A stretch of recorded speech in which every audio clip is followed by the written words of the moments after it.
Así es. Lucas 23:34, la palabra de Dios dice: Padre, dijo Jesús, perdónalos porque no saben lo que hacen. Mientras tanto echaban suertes para repartirse entre sí la ropa de Jesús. Continuamos en Salmos, capítulo 22, versos 1 al 18, donde la palabra de Dios nos dice de la siguiente manera: Dios mío, ¿por qué me has abandonado? Lejos estás para salvarme, lejos de mis palabras de lamento. Dios mío, clamo de día y no me respondes, clamo de noche y no hallo reposo. Pero tú eres santo, tú eres rey, tú eres la alabanza de Israel. En ti confiaron nuestros padres, confiaron y tú los libraste. A ti clamaron y tú los salvaste, se apoyaron en ti y no los defraudaste. Pero yo, gusano soy, no hombre, la gente se burla de mí, el pueblo me desprecia. Cuantos me ven se ríen de mí, lanzan insultos, meneando la cabeza. Este confía en el Señor, pues que el Señor lo ponga a salvo, ya que en Él se deleita, ya que sea Él quien lo libre. Pero tú me sacaste del vientre materno, me hiciste reposar confiado en el regazo de mi madre. Fui puesto a tu cuidado desde antes de nacer. Desde el vientre de mi madre, mi Dios, eres tú.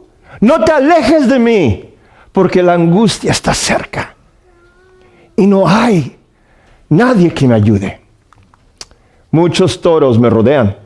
Fuertes toros de Basán me cercan, contra mí abren sus fauces leones que rugen y desgarran su presa. Como agua he sido derramado. Dislocados están todos mis huesos, mi corazón se ha vuelto como cera y se derrite en mis entrañas. Se ha secado mi vigor como una teja. La lengua se me pega al paladar. Me has hundido en el polvo de la muerte. Como perros de presa me han rodeado. Me ha cercado una banda de malvados. Me han traspasado las manos y los pies. Puedo contar todos mis huesos con satisfacción. Perversa la gente se detiene a mirarme. Se reparten entre ellos mis vestidos. Y sobre mi ropa echan suertes. Una profecía sobre la muerte de Jesús, sobre el dolor tan intenso y tan increíble, indescribible, por el cual Él pasó. Y antes de esto, las mismas palabras de Jesús cuando estaba ya en la cruz, rogándole al Señor que los perdonara a estos perros que acaba de mencionar aquí, que lo rodean y lo destrozan, que los perdonara porque no sabían lo que estaban haciendo. Dos ejemplos de, por un lado, dolor extremo y por el otro, perdón extremo. Lo que la Biblia llama la gracia. La redención que se encuentra solamente en la sangre de Cristo por medio del bautismo. Amén. Gloria a Dios. En esta mañana queremos tomar un paseo en la palabra de Dios, específicamente para ayudarnos a comprender un poco mejor cómo es que nosotros confrontamos la muerte, como acabamos de ver que Jesús aquí confronta su propia muerte, y cómo es que nosotros también podemos comprender y vivir y practicar una vida sabiendo que estamos cubiertos por la gracia de Dios. El miércoles teníamos una clase donde platicábamos un poco acerca de esto, y una de las hermanas dijo, pero es que yo a veces hablo con amigas mías que dicen, no, pues es que yo no sé si voy a ser salva o no. Qué triste que los mismos cristianos que nos llamamos a veces no sabemos. Sospechamos o esperamos, ansiamos que algún día lleguemos a ser salvos, pero la salvación no es una certidumbre, una seguridad 100% prometida para nosotros en nuestra propia mente. Y cuando eso no pasa, Cuando nosotros no vivimos una vida de redención, una vida bajo la gracia de Cristo, no podemos dar un testimonio correcto de nuestro Señor Jesucristo. No podemos compartir con el mundo lo que es la gracia cuando nosotros mismos no la practicamos, no la vivimos y no la comprendemos.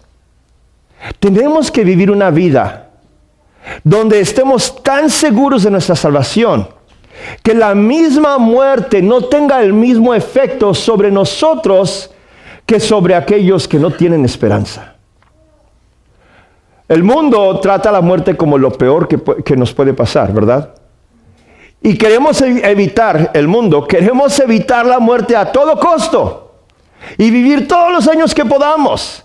Y si llegamos a confrontar la muerte, qué calamidad, qué tragedia, qué horror, en vez de personas que tienen esperanza. Nosotros, los cristianos, el pueblo de Dios, que sabemos y tenemos una seguridad de lo que nos pasará más allá de la muerte. De que para nosotros la muerte ni siquiera es un fin, sino un principio. Amén.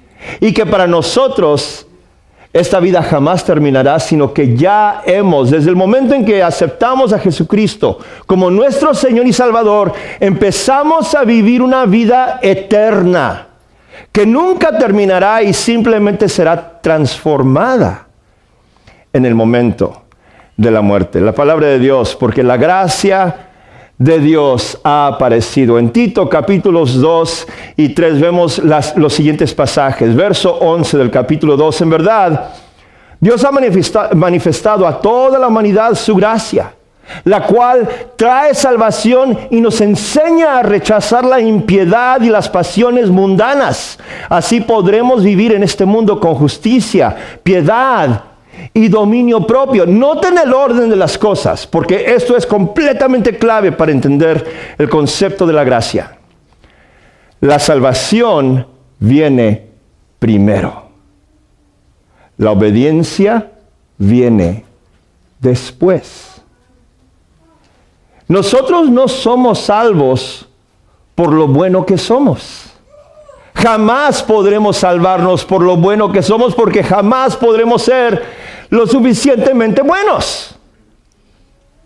Dice Pablo en otra ocasión, dice, desgraciado soy yo. Lo que debo hacer, no hago. Lo que no debo hacer, eso es lo que hago. ¿Verdad? Y creo que todos podríamos decir, no, pues amén, así es como yo vivo también. Y qué terrible, yo también me siento desgraciado, excepto que... Y lo dice Pablo también en ese pasaje de Romanos, excepto que la gracia de Dios me cubre. Amén. Y mis pecados y lo desgraciado que yo soy está cubierto por la sangre de Cristo. Amén.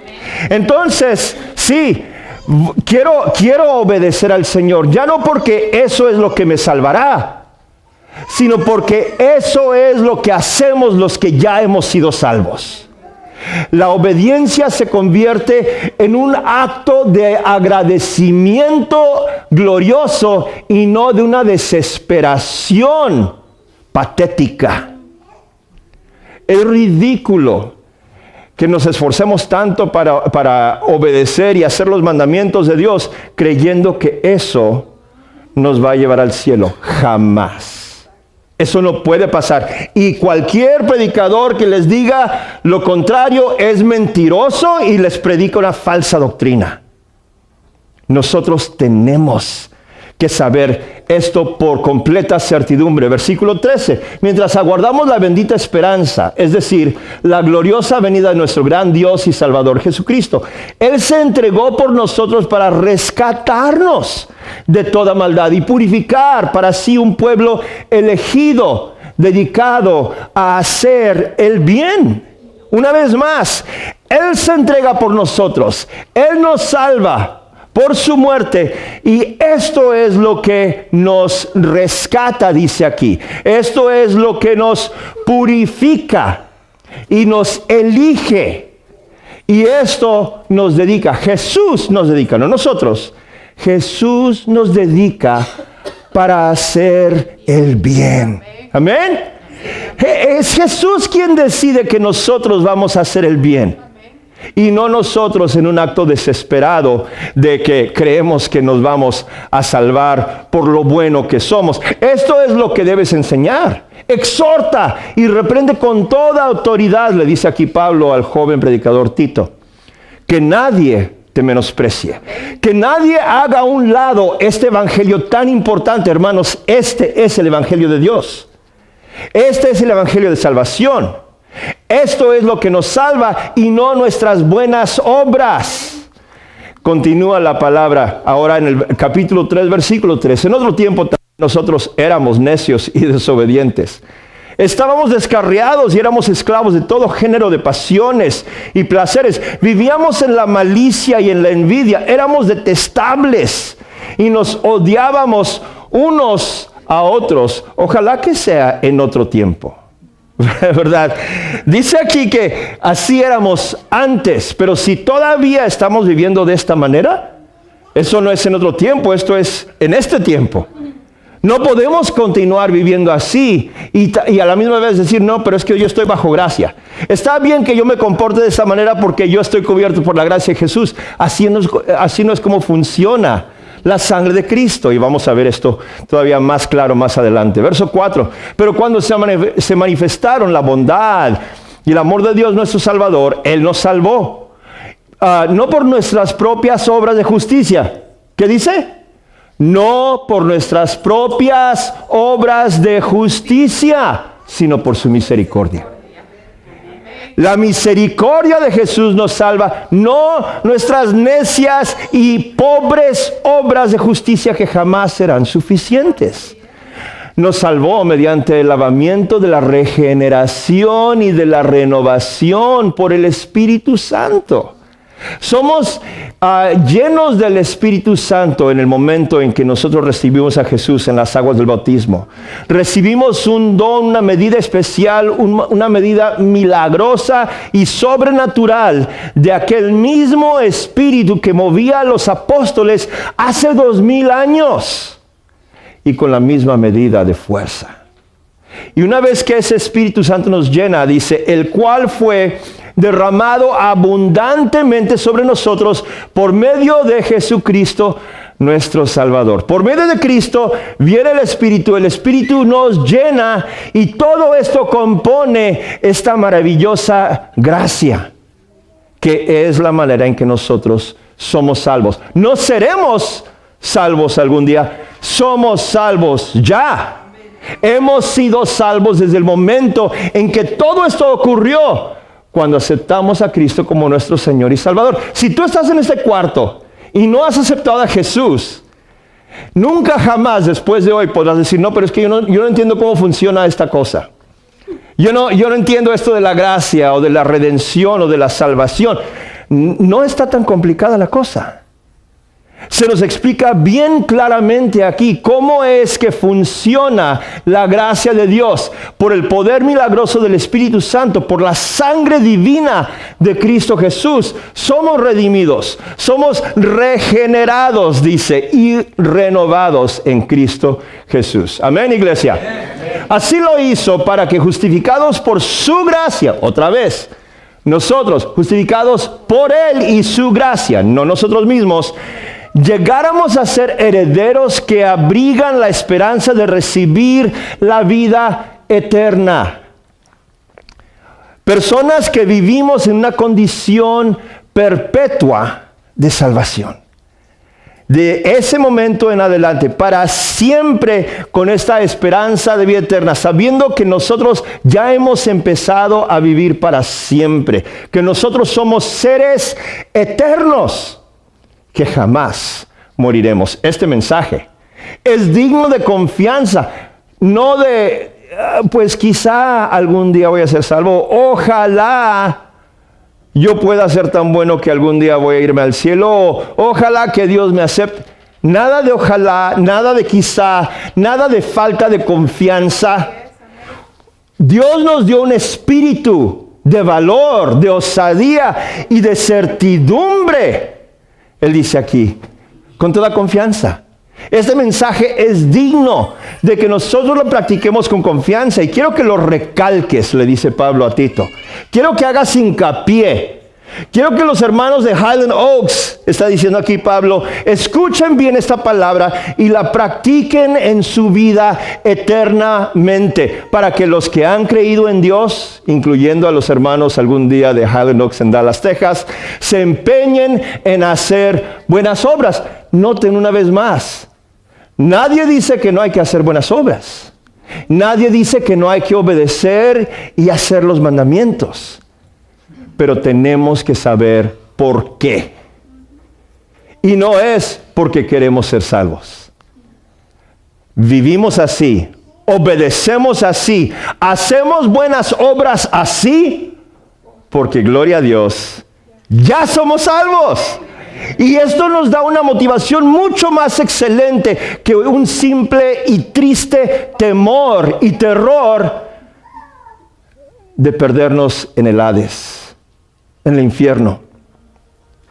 Yo les he dicho, les he preguntado a los hermanos anteriormente, y les hago esta mañana la pregunta a ustedes. ¿Qué si nos diéramos cuenta hoy, si Dios nos mandara alguna señal, alguna noticia especial, de que el infierno ya no existe? Que jamás tenemos que preocuparnos de ir al infierno. ¿Cuántos de nosotros estaríamos aquí el próximo domingo? Si ya no tuviéramos que preocupar. ¿Nota la diferencia? Si estamos aquí por temor al infierno, estamos aquí por la razón equivocada.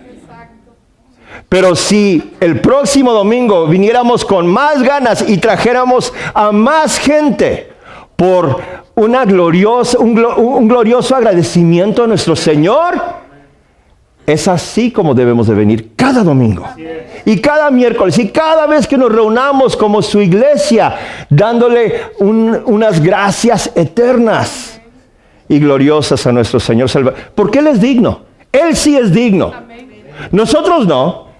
Nosotros no somos dignos y jamás seremos dignos por nuestra propia cuenta. Somos hechos dignos solamente por la sangre de Cristo. Entonces esto pasa.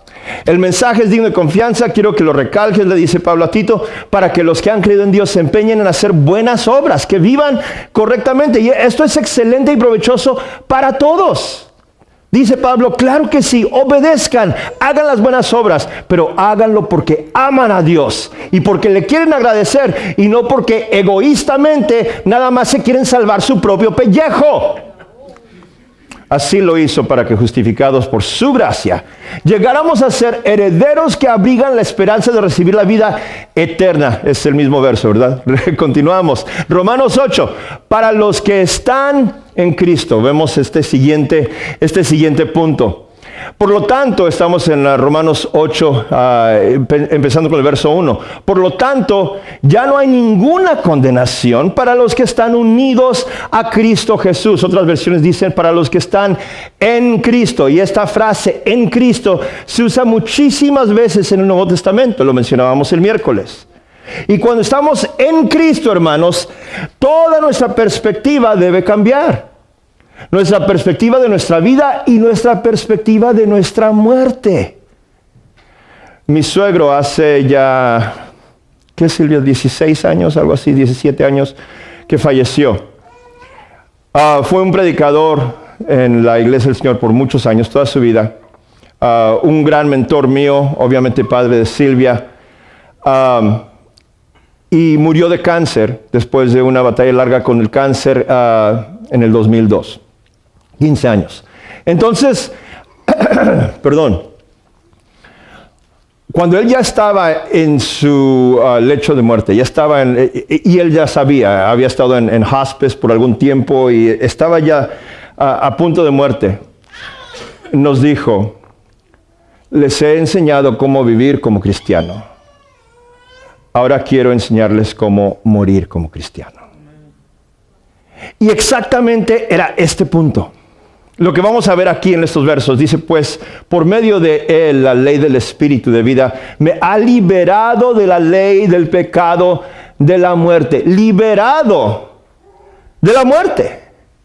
Nosotros ya no presos, ya no esclavos del terror, del pecado y de la muerte. En efecto, la ley no pudo liberarnos porque la naturaleza pecaminosa anuló su poder. Por eso Dios envió a su propio Hijo en condición semejante a nuestra condición de pecadores, para que se ofreciera en sacrificio por el pecado. Así condenó Dios al pecado en la naturaleza humana, a fin de que las justas demandas de la ley se cumplieran en nosotros, que no vivimos según la naturaleza pecaminosa, sino según el Espíritu. En otra ocasión nos dice la palabra, es que la ley, la letra de la ley, mata, pero el Espíritu da vida, vivifica. Exactamente.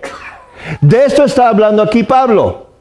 Un Espíritu Santo que nos da vida, infunde más y más vida. Vida eterna, claro, ya lo hemos dicho, pero vamos a ver aquí más adelante, vida física también. Uno de los secretos más fantásticos de todo el Evangelio, vamos a ver aquí más adelante. Sin embargo, ustedes no viven según la naturaleza pecaminosa, sino según el Espíritu. Si es que el Espíritu de Dios vive en ustedes. Si es que el Espíritu de Dios. Es que podemos jugar a la iglesia, hermanos. Podemos jugar a ser cristianos, pretender. Y podemos engañarnos los unos a los otros, porque pues simplemente somos humanos. No es muy difícil engañarnos a nosotros. Pero a Dios nadie lo engaña. Y Él sabe si el Espíritu vive en nosotros. Dice, y si alguno no tiene el Espíritu de Cristo, no es de Cristo. Si no estamos en Cristo por el Espíritu Santo, no estamos en Cristo. No le pertenecemos al Señor cuando no vivimos de esta manera. Pero si Cristo está en ustedes, otra vez, si esto es real, si la iglesia, si el cristianismo, si tu religión es verdadera, tu relación con Dios, no es una pretensión, no es un juego para ti. Si estás en Cristo, dice, el cuerpo está muerto a causa del pecado. Tu cuerpo ya no significa nada. Por eso la muerte ya no puede importarte a ti. La muerte de este cuerpo ya no puede ser ninguna cosa grande para ti, ni para mí. Pero el Espíritu que está en ustedes es vida a causa de la justicia. Noten el verso 11. Escuchemos bien el verso 11. Y si el Espíritu de aquel que levantó a Jesús de entre los muertos vive en ustedes, ¿qué pasa? El mismo que levantó a Cristo de entre los muertos también dará vida a sus cuerpos mortales. A estos cuerpos mortales por medio de su Espíritu que vive en ustedes. Y de repente esto, cuando practicamos este evangelio, cambia no solamente nuestra perspectiva de la manera en que vemos las cosas, cambia la realidad hasta nuestra salud física. Podemos encontrarnos derrotando enfermedades que otros no pueden. No por nuestra propia cuenta, sino porque el Espíritu de Dios nos ayuda a hacerlo. Está vivo en nosotros y está sanando y renovándonos a diario. Amén. Y este Espíritu da vida a nuestros cuerpos mortales. No solamente el cuerpo eterno. Aquí ya no está hablando de tu espíritu y lo que va a estar para siempre con Dios en los cielos. Está diciendo, hasta tu vida aquí en la tierra puede ser tanto mejor cuando tú estás lleno de la gracia de Dios. Qué mensaje tan divino, qué mensaje tan poderoso y tan glorioso es este. Y luego concluimos con Romanos 6. Donde vemos que estamos muertos al pecado y vivos en Cristo. ¿Cómo nos puede asustar a nosotros la muerte física cuando comprendemos lo que aquí dice? Así, el pecado no tendrá dominio sobre ustedes, porque ya no están bajo la ley, sino bajo la gracia. Empieza en el capítulo 6, si van en sus Biblias y lo ven, dice, ¿qué pues diremos? ¿Pecaremos más para que la gracia abunde? De ninguna manera. No estamos hablando de decir, no, pues es que estoy cubierto por la gracia, puedo hacer lo que yo quiera y no es problema. Esa misma actitud anula la gracia. Cuando nosotros vivimos bajo la gracia, queremos hacer lo correcto. Lo deseamos, lo anhelamos, buscamos hacer la voluntad de Dios en todo lo que podamos. Y una vez más, esto nos lleva a una obediencia mucho más excelente que una simplemente motivada por, pues, tengo que portarme bien porque si no me caigo al infierno. No podemos vivir de esa manera. Entonces, ¿qué? ¿Vamos a pecar porque no estamos ya bajo la ley, sino bajo la gracia? De ninguna manera. No podemos nosotros vivir así. En efecto, habiendo sido liberados del pecado, ahora son ustedes esclavos de la justicia. Cambia la perspectiva. Cambia la actitud. Cambia la realidad de nuestro cristianismo cuando nosotros vivimos de esta manera. Cuando hemos sido liberados del pecado, ahora sí, seguimos siendo esclavos, pero ya no al pecado. Ahora somos esclavos de la justicia. ¿Y qué esclavitud tan gloriosa es esta? Que podemos considerarnos como propiedad personal de Dios. Que su vida y su existencia reinan en nosotros y en nuestros cuerpos mortales y cuerpos eternos. Que la muerte para nosotros ya no nos asusta. ¿Por qué nos va a asustar? Es lo mejor que nos puede pasar. Para los hijos de Dios, el momento en que muramos, vamos a decir, ¿pero qué es esto? ¿Por qué me tardé tanto en llegar? ¿Desde cuándo debí yo haber sido transformado de esta manera tan fantástica y tan gloriosa? Cuando vivimos bajo la gracia de nuestro Señor. Así, el pecado no tendrá dominio sobre ustedes porque ya no están bajo la ley, sino bajo la gracia. No sé si tú tienes este tipo de esperanza. Espero en Dios que todos lo tengamos, ¿verdad? Y que todos comprendamos que tenemos que tener esta esperanza porque no podemos esperar nosotros mismos. Si somos honestos, ni nosotros nos creemos esa historia de que me voy a portar muy bien para llegar al cielo. ¿Verdad? Y yo sé que yo no puedo hacer eso. Yo sé que yo soy demasiado miserable para poder llevarme a mí mismo al cielo. Si yo soy mi propio Salvador, estoy perdido. Completamente y desesperadamente y eternamente perdido. Pero no tengo que depender de mí mismo. Yo no soy mi Salvador. Nosotros no somos nuestros salvadores. Jesucristo. Amén. Él es nuestro Salvador. Si es el tuyo en esta mañana, gloria a Dios. Continúa en Él y sé fortalecido por su santa palabra en esta mañana. Y si Él no es tu Señor y Salvador personal en este día, te invito. Amén. La palabra de Dios te ha invitado en este día para que tú vengas a vivir este tipo de gloriosa esperanza y certidumbre y confianza en el santo nombre de Cristo Jesús. Amén. Vamos a cantar todos juntos, hermanos, y vamos a ir a nuestro Señor. Vamos a estar de pie para cantar juntos.